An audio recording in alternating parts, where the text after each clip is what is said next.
Okusooka byonna nze Honorable Reverend Dr. Peter Bakaluba Mukasa, Chairman WLC5 owa Mukono District. Ensonga y'ebbaluwa njiraba bulabi ku mukutu gwa social media eya Minisita nga yampandiikira nga mukaaga n'ebbaluwa endala eyawandiikibwa aba Service Commission ng'ennaku z'omwezi 19.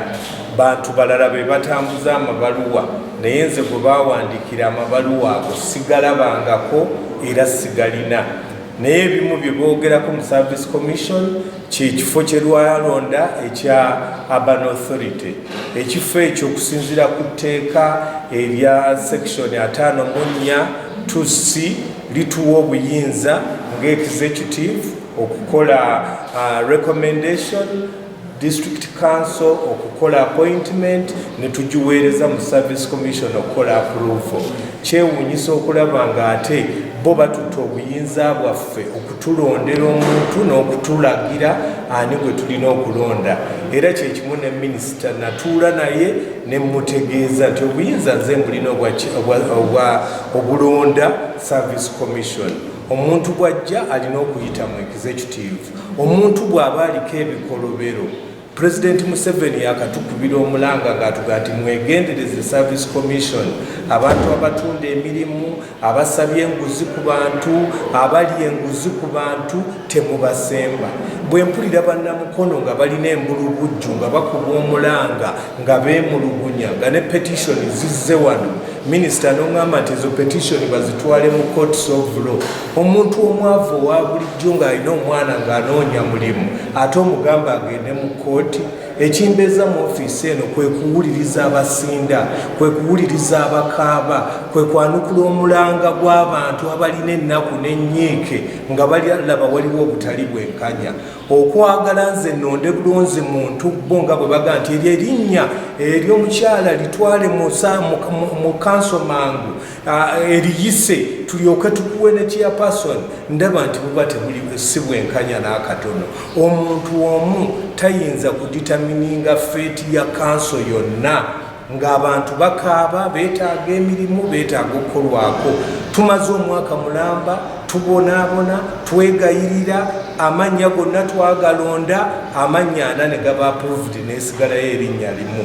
Era mu buyinza obutuweebwa era nalyo twalijjuza. Bo bagamba nti erinnya eryabwe lye balowoozaako eryalondebwa mu Electoral College lye tulina okuwa obuyinza ligende mu Service Commission. Neewuunyiza ebbaluwa ya Minisita bwe nagirabye engeri gye yagizzeemu n'obuyinza bwe yalagiriddeko. Nze mulinze bulinza gyatugobe mu ofiisi muno ekifo akirangirire tulonde ssentebe wa disitulikiti omujja, naye sijja kukkiriza buli bwanguzi bulyake na kulagirwa bulagirwa ba Minisita okukola ebyo bye baagala. We are under decentralization and we are serving the people of Mukono with respect and honor. We have guided him. I have guided him. Last year I wrote to him. The Solicitor General has guided. The Public Service Commission has guided. It is up to him now to know what to do. You cannot hold the people of Mukono hostage. So we are waiting at the end of the month.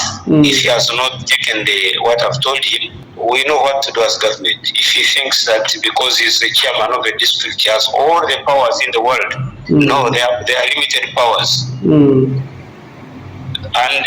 we act according to the law. So I'm appealing to the chairman Mukono, please follow the law. We have guided you. Please make sure that we have a fully constituted District Service Commission in accordance with the law. Yes, sir. Now, if he doesn't want to do it, then we shall see. We shall see what to do as government. Waiting for the guidance from the ministry. With me, I'm having a honorable councillors. Last time, Honorable Kalinda said that this issue should be settled between me and the chairperson. I'm having a copy with me from the minister. It was sent to us on 18th. I received it on 18th. So I'm feeling offended as one who sits in an office. Chairperson, bwawulikikanga alimba. Bwabanga yatugamba receive the document. Now the copy I have with me from the minister, we received it on 18th. Secondly, we were waiting for the guidance of the minister, the line minister of local government. Why don't we humble in this August house, Chairperson? Why don't we humble ourselves and we do what's required of us? Where are we taking the district with this saga? Honorable members, me, I'm tired of this thing of service commission. It makes me even cry. I'm having very much allegations about this. Chairperson, please, Chairperson, save our council from shame. Save us, please. Please. Let's have this resolved. Thank you very much, Madam Speaker. And now I'm officially receiving it in my office. What should make me cry if I'm doing my duty as a servant leader? Yes. I've come, I'm doing my job, and I don't want to jump anything. I want to procedurally follow. Chiruma tekyebereka ekyokwewola District Service Commission. Naye obudde we twogerera buweddeyo by July over 1 billion would have been returned to finance because it has not been absorbed. So we have to think of an option or an alternative. Okusobola okulowooza okweyazika Service Commission endala etwetoolodde wano etandikeko kugina emirimu nga bwe tumala olutalo lwe tulina nze ne Minisita ne Service Commission. Otherwise abantu baffe bafiirwa babonaabona kyetwetaaga ye commission okubaawo etandika okukola ku bannamukono entalo n'ennyombo nga bwe tuzirinda. Gwe kakati Minisita agenda nakuggalawo district bwe tunaalinda waliggalirawo alange chairman omupya campaign zikolebwe alondebwe olwonga ekisanja tekiggwako kubanga nakyo kitegeeza nti tujja kulwana kubanga weetuli twalondebwa bantu ba Mukono and kyetukola kuweereza Mukono tetukumpanyiza in fact nwanyisiza obubbi n'obukumpanya mu district ya Mukono era lwe lutalo luno lwendiko ne kaakano okusinziira nga waggulu ne batulagira bulagizi tulondere oyo with mean Mukono district it will not work. Ssekikubo Mubaraka chairman w'eggombolola y'e Nakisunga. Olukiiko lwaffe district yaffe olukiiko olugalumiru lwafunyemu obuzibu naye ng'obuzibu buva ku butakkanya obw'omunda obuli wakati wa Ssentebe wa district n'omu ku bammemba eyava mu Urban Authority. Bw'osoma etteeka olaba nga Ssentebe yali mutuufu nti yalina obuyinza olonda erinnya eryo naye ate Solicitor General yagayidinze nti enkiiko z'ebibuga zaali zinoleeta erinnya eryo. Kati awo ne wavaawo obutakkaanya naye Minisita nga bwe badde agayidinze chairman atwale erinnya mu council. Tulowooza nti chairman atwale erinnya mu council bakansala baliyise oba baleme liyisa. Bwe liba liyisiddwa Mukono eddemu efune abakozi abasobola okuwa olukiiko lusobola owa abantu baffe emirimu. Bw'otunula ennyo kati essaawa eno omwaka gwe tumaze ogumu nga tulina lukiiko olwo tufunye abakozi bangi abaritayarinze tulinamu gaps nnyingi abamu bafudde nga abasomesa abasawo tebaliyo tebakyamala malwaliro so twetaaga abakozi abagenda okudusikanya district eno nga baweereddwa emirimu naye olukiiko olugamino oluba teruliiwo kitegeeza tulina crisis. Kati twagala ensonga ereme ebbeera yani asinga naye abakulu tubawa amagezi nti erinnya balitwale mu kanso bwe balitwala mu kanso esalewo oba eri appointinga oba teri appointinga naye ekyo kiveewo erinnya litwalibwe mu kanso Mukono esobola okufunamu kubanga tufiirwa kinene nnyo kati naddala mu mpeereza eri abantu baffe. Kozi waliwo alternative y'okutusindikira olukiiko olugaba emirimu okuva mu district endala naye ekyo nakyo si kirungi kubanga tubeeranga abalemereddwa okwekolamu omulimu ate nga Mukono zezimu ku district zirowooza nti ziri modo ate waliwo ne slice n'omukisa ogwo ogw'abana Mukono okubeera ne upper hand senga olukiiko olugaba emirimu lwa lw'e Mukono. So tulowooza nti bingi biba bisobola okufa bwe tuba tuwadde gundi endala district endala okubeera n'omukisa okutulondera abakozi. Fatuma Ndisaba Nabitaka nga nze mubaka wa president wa district y'e Mukono. Pozinga Mukono district tulina challenge gye tulina obw'okusomoozebwa olwaleero okuva mu district service commission tetulina district service commission kati nga tugenda mu mwaka gwa 2 nga akakiiko ako akagaba emirimu mu district y'e Mukono taamu yaako yaggwaako ne tufuna challenge obw'okusomoozebwa nti ababaka abalina okukabeerako oba oliawo amanya galeetebwanga agamu ku bo oba kanso ya district yandibadde sigeyagala oba ababaka abamu ku kanso ya district ne chairperson nga sige bandibadde baagala naye ng'ate amateeka gali very clear omanye olulimi lw'amateeka luno lutuleetera obuzibu nti lulina terms ze lukozesa oba oliawo ezikalubye okuleeta obuzibu ne tuba nga tufuna n'okusomoozebwa okuva ku ministry waggulu ne ministry ya public service ministry ya local government ne district y'e Mukono nga tefena tulina okutuula wamu twasaganyize wamu emirimu kozi district y'e Mukono eri mu kaseera kazibu nti financial year eya 2021-2022 yazaayo biliyoni 1 ne millions 2 mu ggwanika lya gavumenti nga kino kyava okuba nti tetwasobola kubeera nga tukola okuwandiika abakozi abo abalina okubeera mu bifo ebyo era n'emisaala gye baali babategekedde okufuna senga twali tuwandiisa abakozi tetwasobola byonna kubanga tubiteekesa mu nkola olw'okubula kw'akakiiko ako. Ekyokubiri twalemwa okuba nga tukonfaminga abantu abali mu bifo nga bakyali substantive okubateeka mu bifo ebiddala okugamba nti oli abadde akolanga acting oba mu acting capacity naye ne tuba nga twalina okumutongoza senga abanga yatuukiriza obwetaavu bw'akakiiko ako nakyo tetwakikola kubanga era twali tetulina kakiiko ako mu mateeka. Ekyokusatu twalema okuteekesa mu nkola recommendations eziva mu rewards and sanctions committee for disciplinary action like akakiiko akanoonyereza ku mpisa z'abakozi kakola recommendations nti oba bano bagobebwe oba bano basonyiyibwe oba bano bafune penalties naye olw'okubulwa lw'akakiiko akakozesako emirimu oba akagabiko emirimu mu district ebyo byonna tebyasobola kubanga bikolebwa gamba n'okuwandiika abakozi bano abawansi be tuyita ba porters abeera baskali abasiimula abakola mu offices ba office attendants bonna bambi tebafuna mwaganya era kino kize mabeganga district n'eggwanga lyonna nti abaana abasomye bangi abanoonye emirimu ne Mukono district abantu bamu bangi abanoonye emirimu naye tetwasobola kubanga tubawo emirimu kubanga akakiiko ako tekakola ki ate era nga mu kulaba tulinza okwongera okufiirwa era kakadde kamunga n'ekitundu oba biliyoni 1 ne millions nga 6 mu financial yeeno eya 2022-2023 era lwa nsonga y'emu.